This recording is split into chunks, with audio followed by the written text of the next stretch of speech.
Good morning, it's Coach Jim McGannon. We're going to be discussing team and program camps here and also coaching seminars at the end, which are sort of related. This is titled, What Athletic Directors Need Most, which is time. Many times these programs, whether they're middle school or high school or even rec programs that are looking to fill a coaching slot, time is of the essence, and I know many athletic directors who struggle to fill coaching vacancies because time is short. The pool of talent, that's another topic altogether, who these coaches are, but the last thing you want to do is to rush the critical hire of a coach. So this video is about what basics can do to help fill that gap. A quick story on Coach Wooden. It's one of my favorite Wooden stories.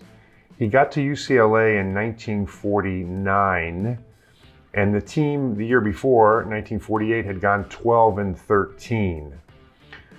They had some very athletic players, and when Wooden got there, he saw this athleticism, but he also saw and made the comment that he thought his high school team from the previous year, which I believe was South Bend Central,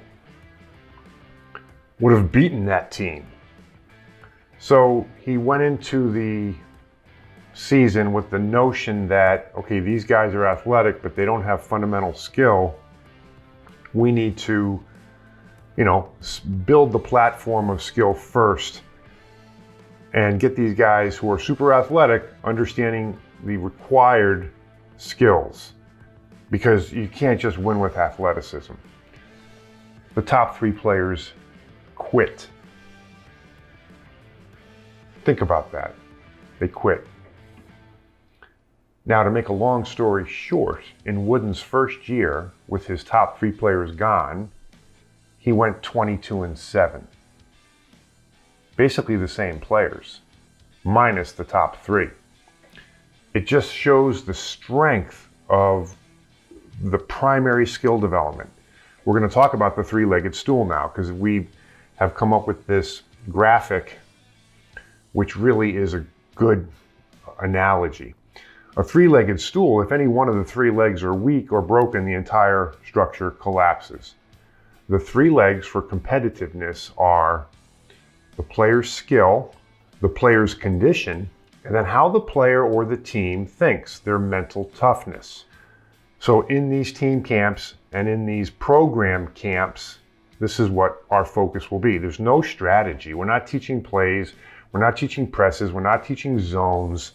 We're teaching the kids how to play. There's a huge difference. Now, who is this training aimed at? Middle school and high school programs that are in transition. There's a coach's left, or there's a coaching vacancy. It can be any level: middle school, freshman, JV, varsity. Elementary school programs as well. Rec programs, recreation programs. Recreation gets a bad name. It's rec ball, they say, almost pejorative. Almost every NBA player started out in rec. Rec is teaching the kids how to play, having fun, and it's important. Now, can you imagine in these rec leagues, whether it's the YMCA or some other rec program, can you imagine if there were coaches in the gym who understood just basic skill development, foot skills, hand skills, vision skills, and within the scope of what those kids are doing in the rec situation, you teach them a little bit. You give them primary skills. You give them some drills that they can practice on their own. You talk about building a platform of skill. That's the answer right there.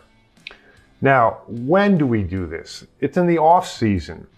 So if a school season is, let's say, October until March, basically any other time of the year. Most of these programs that basics runs are in the summertime, but we've also done quite a few in the fall, which lead up to tryouts.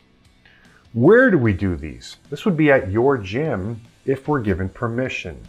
If permission is not granted, we use one of our gyms potentially, or we can identify a gym locally. We did a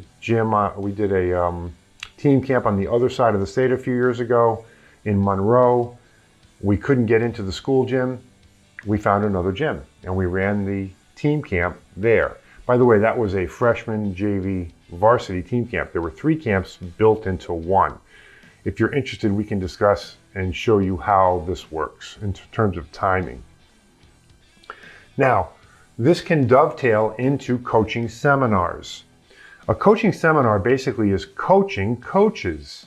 This is really valuable for the youth and rec coaches, or even the high school coaches who may have less experience. There's a notion that we embrace, which is known as normal improvement. Can kids improve normally? So a kid might be a good player when he's 10, 11, or 11 and 12, and then he stops or she stops improving. They plateau. This often happens at later ages where kids are really good players into their freshman year, perhaps, maybe sophomore year, and then they stop improving. Why is that? Almost exclusively it's because they shy away from the required skill development and they focus on playing in tournaments and results and travel. You know, this is what basics is about, right? Normal improvement. I make the analogy, and the kids like this because they all know the tortoise and the hare fable.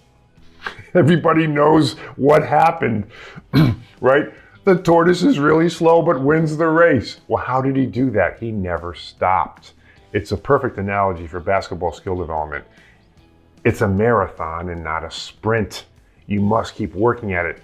LeBron, Steph, Durant, all these guys, they continue to work on these primary skills. They just do it quicker and more sharply. It's a long race. It's not a sprint. Now, since we've been founded, in my estimation, there's no quicker way to establish a competitive program than this model. We build the framework, the platform. We referenced the three-legged stool earlier. This is the platform that can be built, and then if the coaches learn the methodology, the skills, the drills, the sequence that's really important in teaching kids how to play. For example, in rebounding, you have to be able to jump, catch the ball, keep it up, land, and pivot on the correct foot.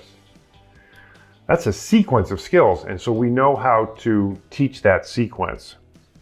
So I hope that makes sense to you. I hope it's a good introduction to what we do, and if you're interested, there's information at the end of this little video in terms of how to contact me. Thanks again for listening.